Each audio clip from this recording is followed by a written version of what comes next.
thanks so much for joining me today. What's fascinating about you is the sheer scale of what you have done, the number of continents you have worked in, and what interesting aspects you have discovered along the way. So I'm going to start by asking you, you worked in pretty much the most exciting markets, be it LATAM, be it Africa, be it India, of course, where you started off and where you finally ended with Britannia, and Atlanta. What has the experience been like? Well, the experience has been remarkable. I think it's like being a perennial student because, whilst there are some basic concepts that don't change, but there are two fundamental experiences that I want to talk about.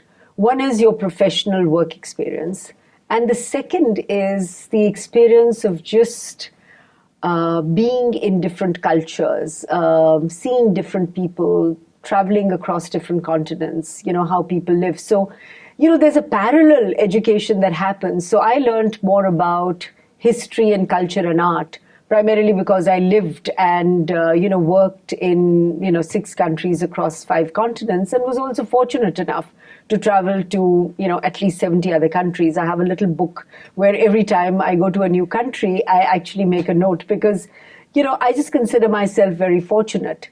And, when you go to a new place with a curiosity, because, primarily you know so little, no matter how much you read up and so on, it's great discovering. So there is a professional learning and there is a personal learning. I think professionally, it's always challenging because you're taken out of your comfort zone. If I had to work in India, I feel or I believe it's a place I know, I understand the consumer. Whether I do or I don't is another matter. But, there is a certain comfort zone.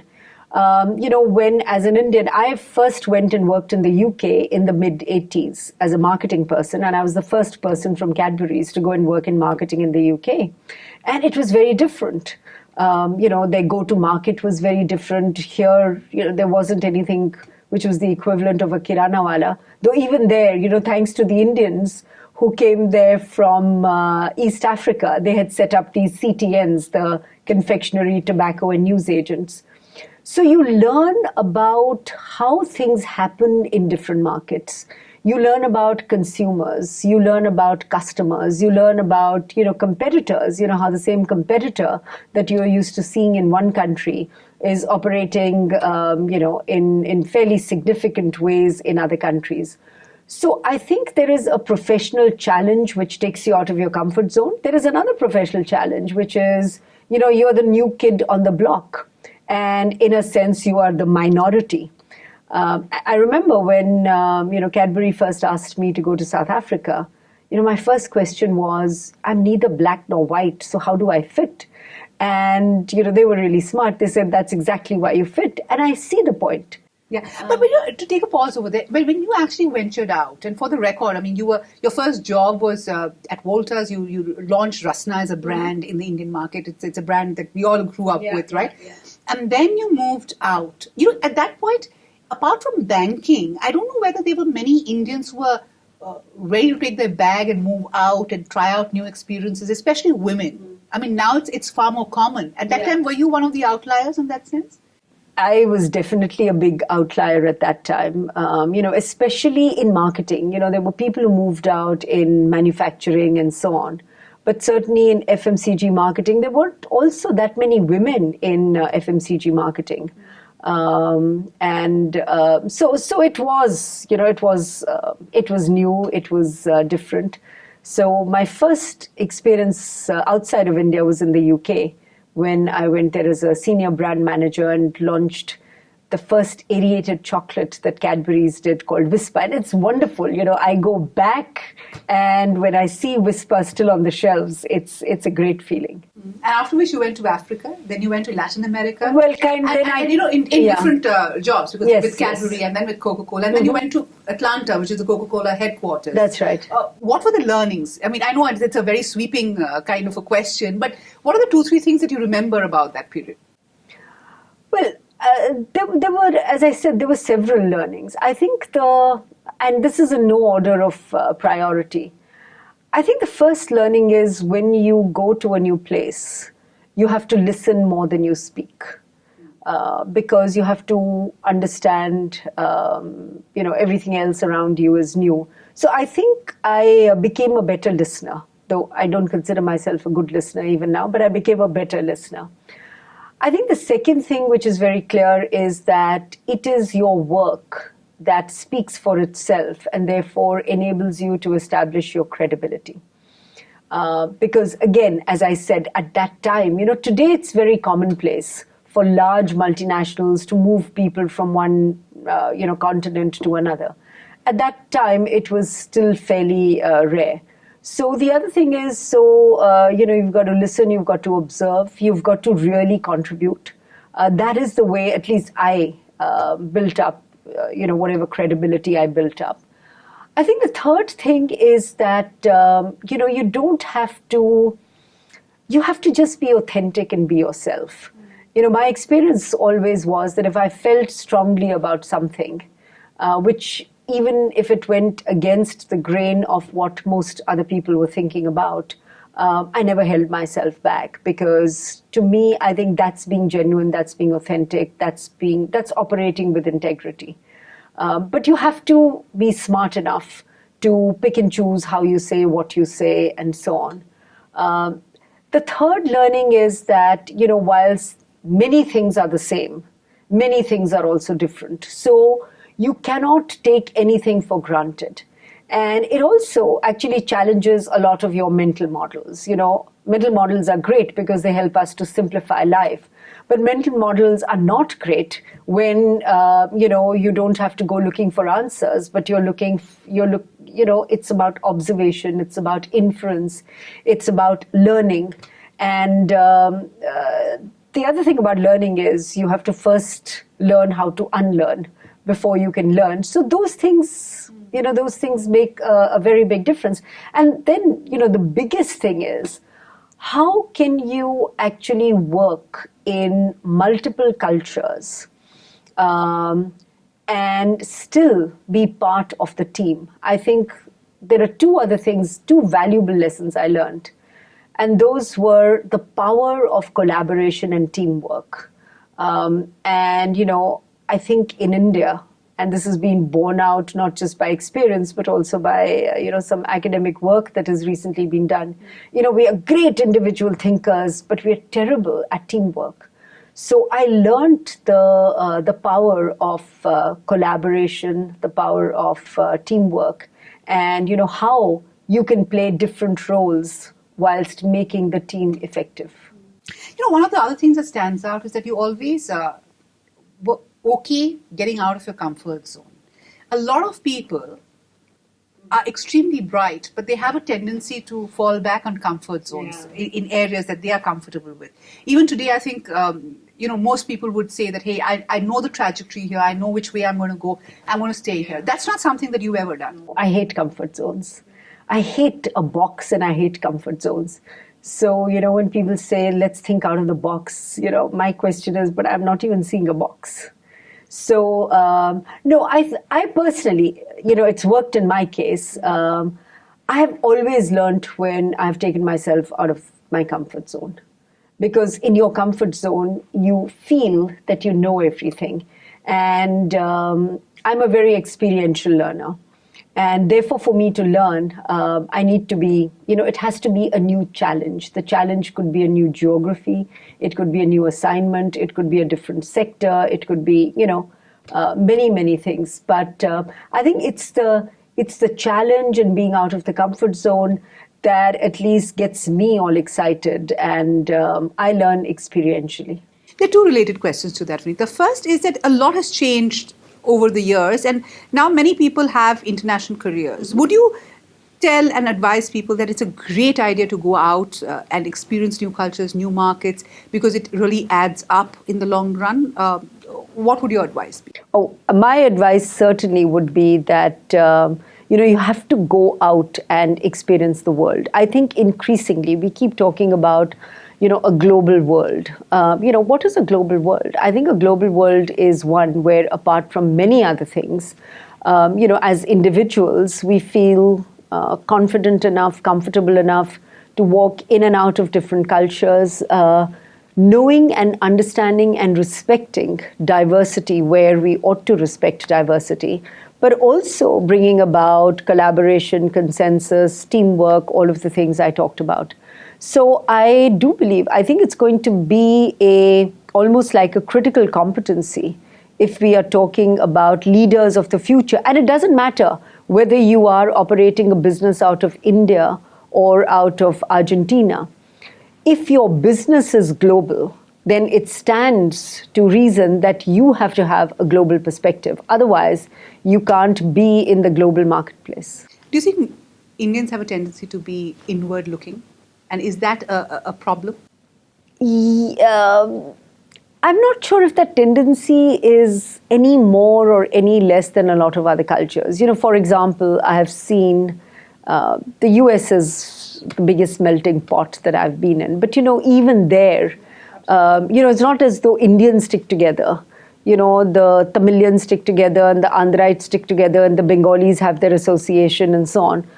But, so do the Italians and, the East Europeans and so on.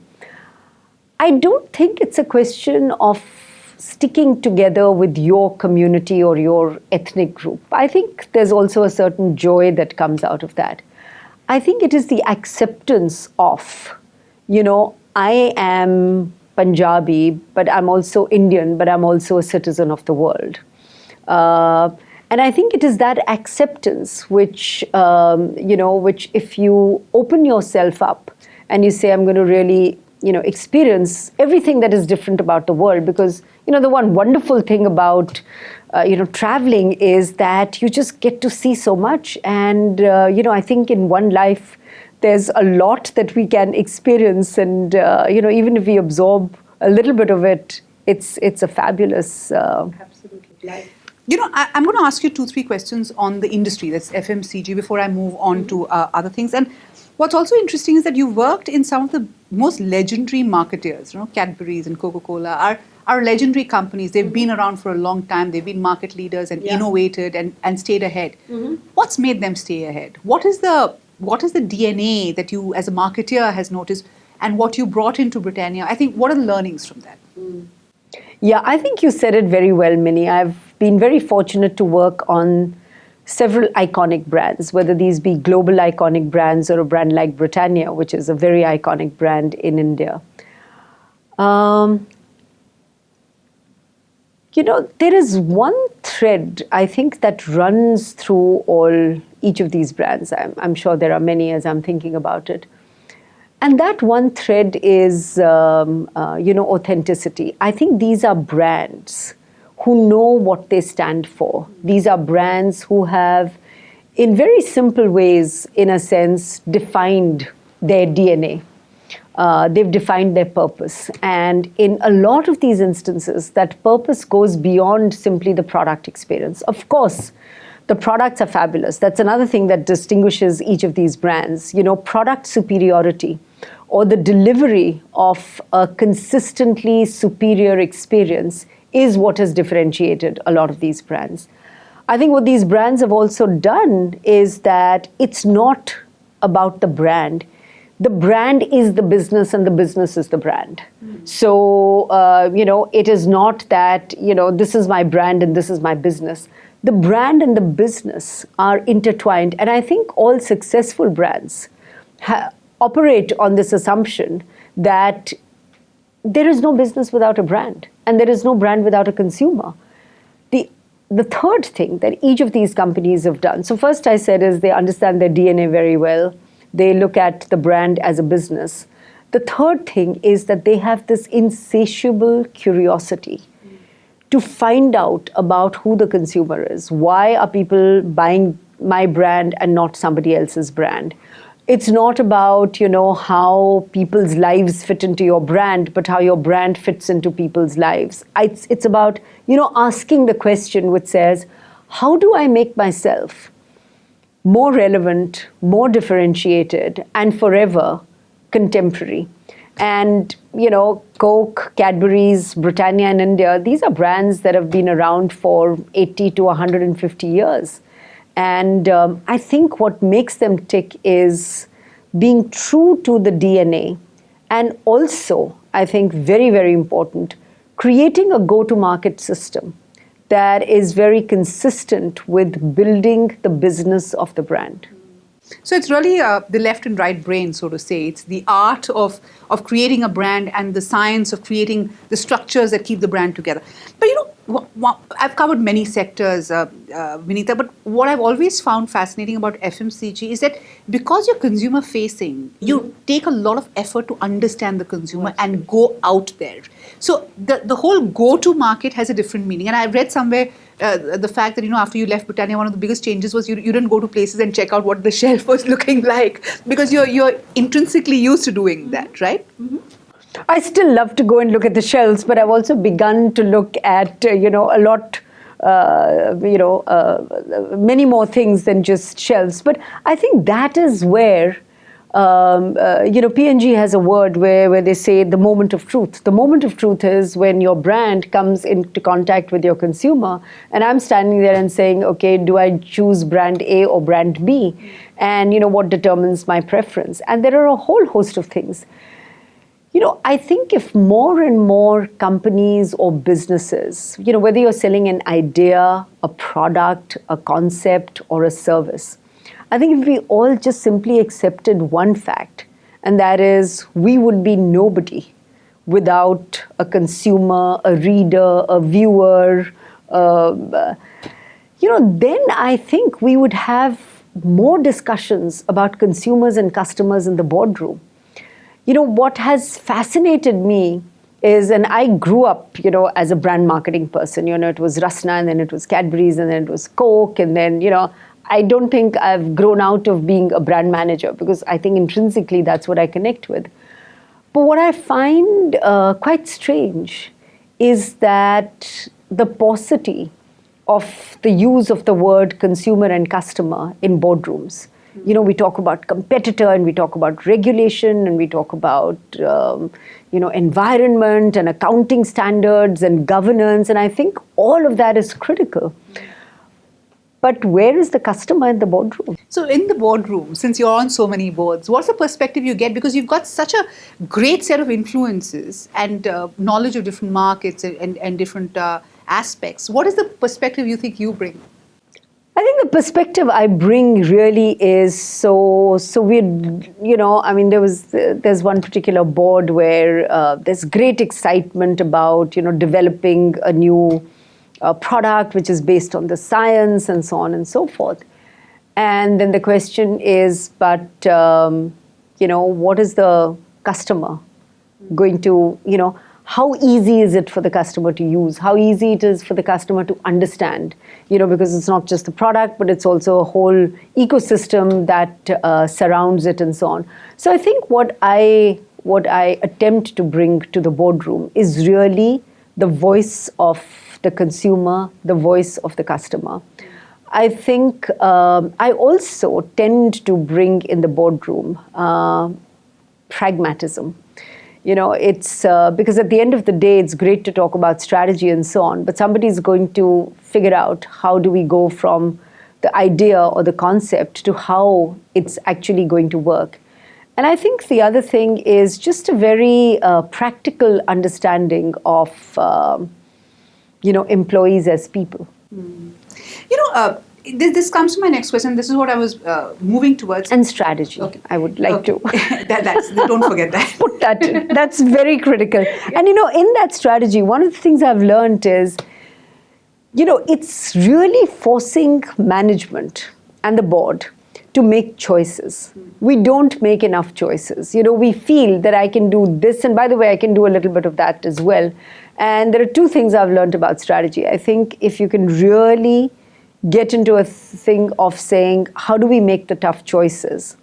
And the second thing is those tough choices are about deciding what to do and equally about deciding what not to do. Sure. And then figuring out, what is the best business model to deliver that to the customer. Most of our education system and the corporate world, Vinita, sadly, limits ourselves to boxes. There's always a tendency to structure your thought, to bring it together. And very often when you talk about corporate success or working towards corporate success, skilling yourself, you're actually just ticking off boxes in your mind and getting closer and closer into the box. You've had multiple influences. How has that helped you in your profession? And what would you say as advice to youngsters who are venturing out? Is it important to have a 360-degree view, a wider perspective, a far, richer set of influences to really succeed in what you want to do? Absolutely. I'm going to answer this question in two parts, if I may. I think the first thing is that strategy is a very dynamic process. It is not that one fine day a few people get together, have a conversation, and come up with a strategy. So to me, strategy has always been very organic. And what I mean by that is that, again, the simple way in which I think about business is that, business is about the ability to commercialize opportunities, because, those opportunities exist for everybody. It had to be, an Uber or, an Apple or whatever to say, okay, within all of these opportunities that exist, what is a differentiated product that I can bring? So it is the ability to identify and commercialize those opportunities, which has to be a very dynamic process, and you don't know where those inputs or inspiration comes from. Sure. The whole sort of strategy that we created in Britannia about fortifying or embedding micronutrients into products that we sell commercially came out of, walking around, random conversations in the factory, seeing what Britannia was doing for the World Food Program and asking a very simple question, saying, if we are doing it for the world, why can't we do it for ourselves? And that, of course, led to a whole host of things. And when we decided to embed, we said, what can we do commercially? What do we need to do otherwise? Which created the Britannia Nutrition Foundation. It wasn't something where, we sat together and we drew charts and so on. We said, gee whiz, let's make this happen. So to my mind, good strategy is very dynamic. It's very organic. It comes out of really walking around, smelling, seeing, talking to customers. One of the things I'll give you another example. One of the, when I worked in the Coca-Cola company, Sergio, who was the chief marketing officer, he used to say, when you go into the market, I don't want you to see the soft drink shelves, because we know what's on the soft drink shelves. Go and see the detergents, go and see what other people are doing. And honestly, we saw detergent packs getting from this to this. And then we said, with high per capita consumption countries, why don't we launch 2-liter bottles or 3-liter bottles or whatever? So what I'm saying is, influences can come from different places. And your inspiration can come from anywhere. I mean, I get inspired by sports, I get inspired by arts, I get inspired by theater. If you are talking about business as, how can you pursue excellence, then frankly, I would look at outside of business. I look at the Olympic athletes, I look at sports people, I look at artists. And I think they are really pursuing excellence. And, what is it that inspires them and what can we learn from them? Because, art is not some random thing that happens to some people who are gifted. There is a process, there is a discipline, and that is why, the greats are the greats. Absolutely. Just for the viewers, to explain what you said about fortification, Britannia was supplying biscuits to the World Health Organization.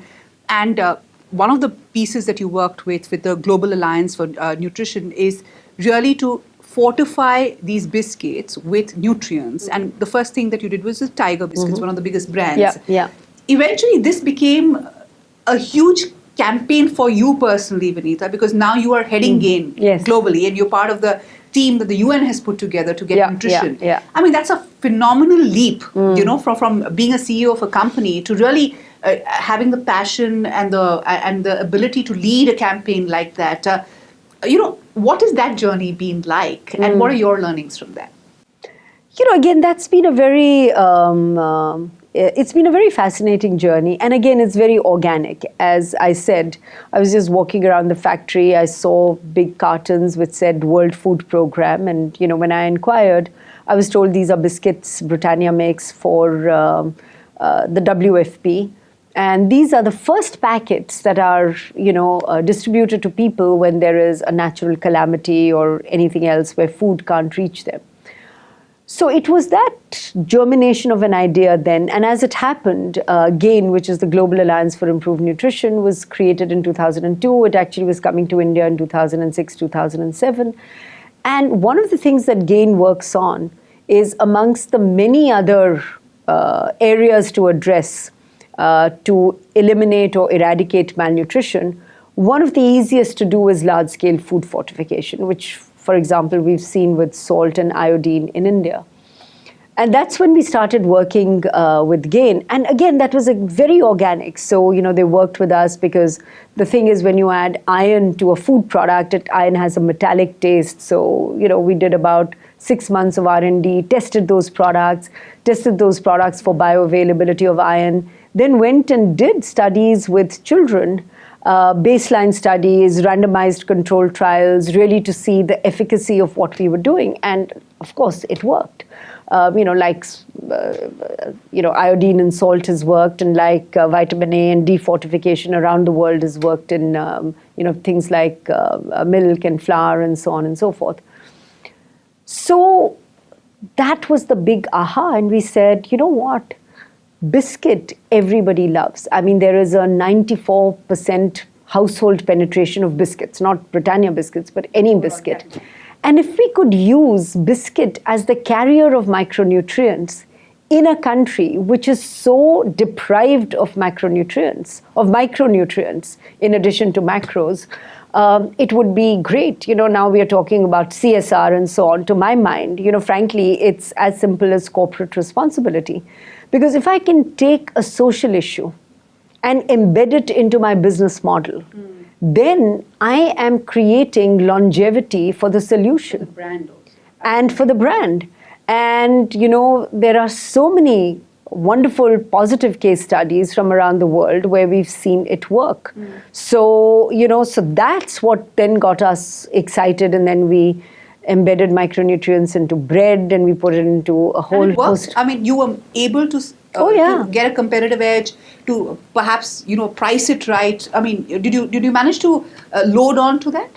The other funny thing is, it doesn't cost a lot. It doesn't, and we said it has to be part of our formulation.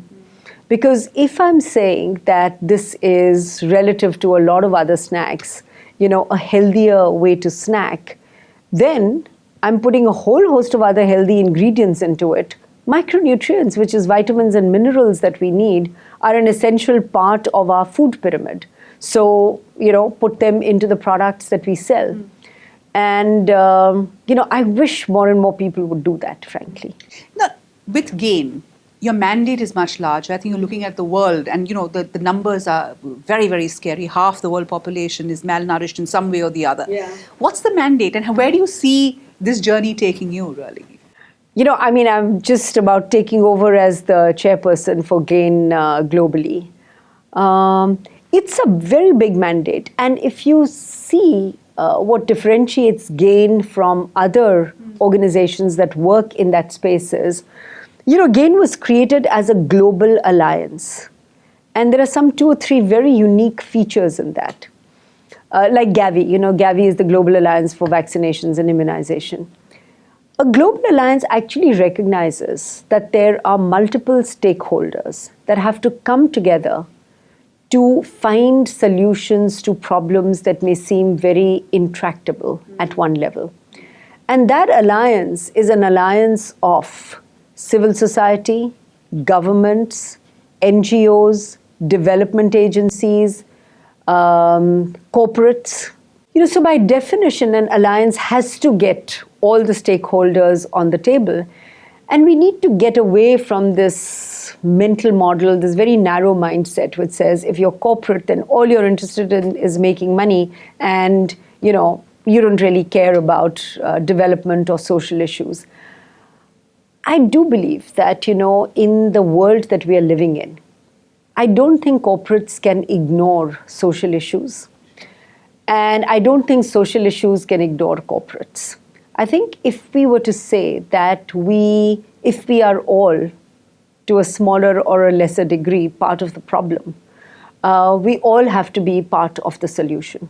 So, development agencies, NGOs, donors, corporate, civil society, each of these stakeholders has a role to play. And, in dynamic sort of democracies, which fortunately most of the world is, it's very important to have that dialogue. I'm not talking about argument. I'm not talking about debate. I'm talking about dialogue. What we tend to have is arguments, and arguments start with, I am here and you are there, and now we're going to really debate and determine who's going to win. Dialogue says, okay, we may have different positions, but if we were to try and understand and inquire and try and figure out a solution, we will come up with a new solution that is going to be the solution that is going to solve a lot of these problems that we are creating, whether it is how we use resources, whether it is, how much water is used for agriculture and the work that some of the agricultural companies are doing on seeds that require less water, or soil conservation, whether it is about large-scale food fortification. So I think, again, coming back to it, is really about creating these alliances and not making apologies and not being apologetic about the fact that we want to work with government, we want to work with business, we want to work with civil society. And I think if we can get all of that going, then we are talking about, finding systemic solutions to things like, malnutrition. As you rightly said, out of 7 billion people, 3.5 billion are malnourished. So what kind of a world are we creating or living in? What are the learnings when you deal with different stakeholders from different geographies, from different places, where, as you say, it is very demarcated. There are different stances and strong stances. What has your learning been in the last year or so? Again, it's very different. I think there are some countries which are, very welcoming of holistic solutions to what their problems are, and their NGOs, etc., do really well, and there's some very good work that gets done there. I think it's a mixed bag. I do believe that a lot of development aid is helping countries look at problems more comprehensively, and is helping countries come up with solutions that have been tried and tested. My question was more at an individual level. What have you learned? Oh, at an individual level. Dealing with multiples. It's really getting out of your comfort zone again, right? A lot of patience. A lot of patience. You can't be impatient about these things. You have to hear all the stakeholders. I think the second thing is the ability to listen to different points of view and then see, is there a place of convergence? And is there a way to build consensus? And then is there a way to take that consensus forward? So it's very challenging for me. I mean, I am not a very patient person. I want to get on with things very fast. So at times I have to, slow myself down. So I think patience is the big thing. I think the other thing that I'm learning is that I talked about mental models. I had a lot of mental models that I have had to shift and change. There are some really smart people in every sector, and they have got some really good points. And unless you're willing to engage in that dialogue, which is about give and take, that dialogue which is about understanding and saying, okay, how can we find solutions? So, it's a different way of working. It's, collaborative working we do in the corporate world. But this is really taking a totally divergent set of views and then trying to build some convergence and consensus. And, the other big learning is, how do you go from an idea to acting upon that idea. You know, corporates are very good at one thing. We say, okay, these are the 5 things we're going to do. Here's the strategy, here's the initiative, here's the budget. You know, here are the activities, who's responsible, when will it finish, etc.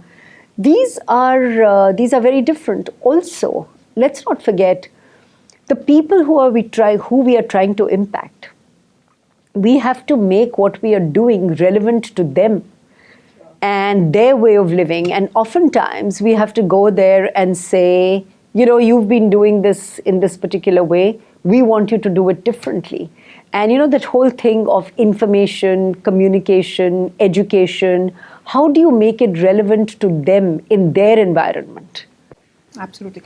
Well, 2 last questions, Vinita. One is that when you passed out of LSR and took that flight to Michigan to university, did you think that you'd land up here? Was there any planning? Who was your role model at that time?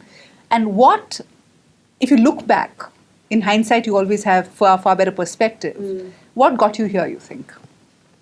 You know, actually from LSR, I first took a train to Bombay, and which is where I came to Bajaj. I know. And I did my MBA, and then I worked for a few years, and then took the flight to Michigan. You know, I actually had no plans to join the corporate world. Really? I was going to be in the Foreign Service. And I had enrolled myself in, I think I'm probably one of the very few people who's spent a week in JNU. I spent a week in D School for my master's in economics.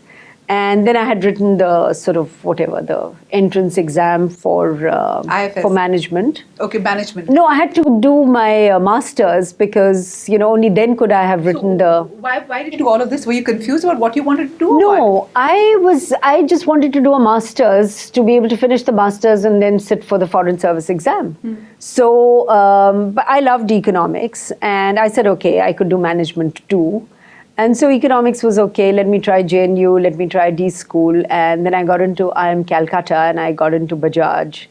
And, at that time it was like, why do you want to go to Calcutta? This is the late 70s. So that's how I ended up in Bajaj. So I was never going to be part of the corporate world. I was going to be a foreign services person. And, then you sort of do it. And before you've got your degree, you have a job. And then you say, okay, let me, try and work. And then, that's how I joined Walters, launched Rasna. But then I took study leave. I enrolled for a PhD in Michigan. And, I finished my credits. And I also did, theater appreciation and art appreciation as part of what I was doing. And then thought it was very boring to be an academician in business. So if I had to be in business, I had to be in business, not to be academically connected with business. So that's how I just, got out of the PhD program. I never finished my PhD. I finished all the coursework. And, that's when I went to work with Cadbury's in the UK. That's fascinating. So really you took it as it came? Oh yeah, I never planned. Yeah. For me, and I've said this before, so it may be a repetition, I ask myself 3 questions at every stage, and those are, is this something that I really want to do? And am I going to be able to learn something new? The second is, am I going to be able to contribute to whatever I'm choosing to do? And the third is, will I have fun doing it? And, that's very important. If the answer to all 3 is yes, then I do it. So, my going to Nigeria, South Africa, these were all things that happened. I mean, I could have said yes, I could have said no. And, who knows where I would have been if I had said no. But, I said yes, and I'm very happy to be where I am. Absolutely. We're asking this to everyone that I'm interviewing. What is the one thing, if you were to look back, the one thing from which you learned, which is like perhaps somewhat life-changing for you as an individual that got you here, what would it be? Any experience or mistake where you learned from? In my professional life, there has been nothing which has been life-changing. I don't think it's that profound. But I do feel that there is one thing, there are different things you pick up in different cultures. Yeah. So just to give one example, There's something that I call work ethic, and this is, what do we bring to our work every day? And I just find there is a different work ethic in different corporate cultures, in different country cultures, and so on. And what really impressed me a lot about the US, from the time I was a student to the time I worked there with the Coca-Cola company, was I think they have a tremendous work ethic. It is, what do you bring to your work every day? Now, of course, I'm generalizing. Now, does every American do it and does every non-American? I'm not saying that. But what I'm saying is that there is a certain way in which work gets approached, which I think I learned a lot from. There are other cultures, process orientation is another great learning that I had when I went and worked outside of India. Because, in India, somehow, we don't have the patience, the inclination, or the diligence for process. We simply say, okay, because I've said this has to be done, it'll happen. But I think the significance of thinking through, the significance of planning, the significance of having processes which enable you to see how you're going to get there from here, that's something that I learned. And then there are other subtle things you learn about cultures, about people, about, their challenges, about their feelings. But that is more that's more the marketeer in me speaking, which is understanding people as people. If there was a piece of advice you'd give young your professionals wanting to reach where you have reached, or young students who'd want to be where you are, what would it be? I think it's a great time to be young right now. I wish I was 19 right now, because I think the opportunities are tremendous. Given those opportunities, I think, the facets in which you can explore are also tremendous. So what I would say is that, you've got to just go with your, you've got to go with your heart and your mind in that order. I think, when the heart is in the right place, the mind always aligns. And what I mean by heart is, are you really doing something you want to do? I mean, are you interested in what you're doing? Does it sound like work, or does it sound like fun, or does it sound like a joyful experience? Now, everything about work is not joyful, but overall, it has to be. So I would say you've got to believe in yourself. B, you've got to be prepared to work hard.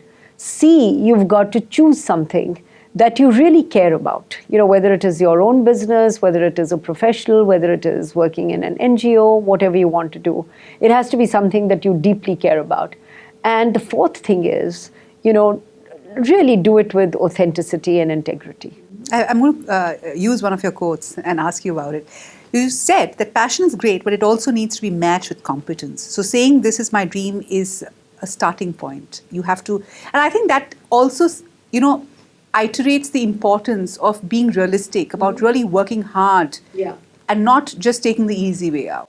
Absolutely. I can be very passionate about something that I'm not at all good at. Then I have to be very smart to go and get someone, who can convert my idea into a business or into, whatever that idea is.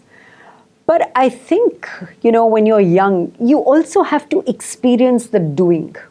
You can't just experience the ideation. I think people who end up being great in what they do, you can't be a great athlete if you haven't run and practiced your serves and so on and so forth. Similarly, you can't be a good manager if you haven't gone out there and either sold or made or procured or, done some part of the value chain. So if you say, what is going to make me great? What is going to make me great is the doing of it and the learning by that doing and that reflection time, which says, okay, how would I do it the next time around and what would I change? And I think that reflection is also very important. So it's about a passion, competence, and it is about going and getting your hands dirty. How important is training for that, for reskilling yourself? And how can the digital platform really work? I mean, Would you recommend that for managers who want to scale up, get new experiences? How important is that? I think it's critically important. It is critically important. I think, we tend to say in management, once I have an MBA and I have a job, then, well, that's it. You look at other professions. If you are a doctor in the US, you have to get yourself certified. What is it called? CME, continuing medical education. You have to keep getting yourself certified to ensure that you're current and so on and so forth. I think with the fast pace of change enabled by technology, you've got to stay current, and the only way to stay current is actually to keep learning. Now, some of the learning happens in the job that you're doing, but I think the whole idea of distance learning, MOOCs, is another, it's another big thing. And it's very interesting, these days with technology, I can, if I want to hear how history gets written, go on to YouTube and put in Romila Thapar and, be exposed to a wonderful interview that she's giving about how historians look at history. So I use, digital a lot. I mean, I listen to stuff on YouTube, whether it is, business related or art related or music related or whatever. And I think whether you're talking about digital learning platforms, MOOCs, whatever you might want to call it, I think it's very critical and it's very important. And I think it makes learning also more interesting and engaging. I think learning by definition is a continuous process. I think those people who consider themselves perennial learners never get bored because there's always something new out there. So I do believe that management, business, any profession that you're in, with so much change happening around you, unless you are in a continual learning mode, you will get outdated or irrelevant. Wonderful to have you with us, Vinita. Great. Thank you so much. Thanks. Enjoyed talking.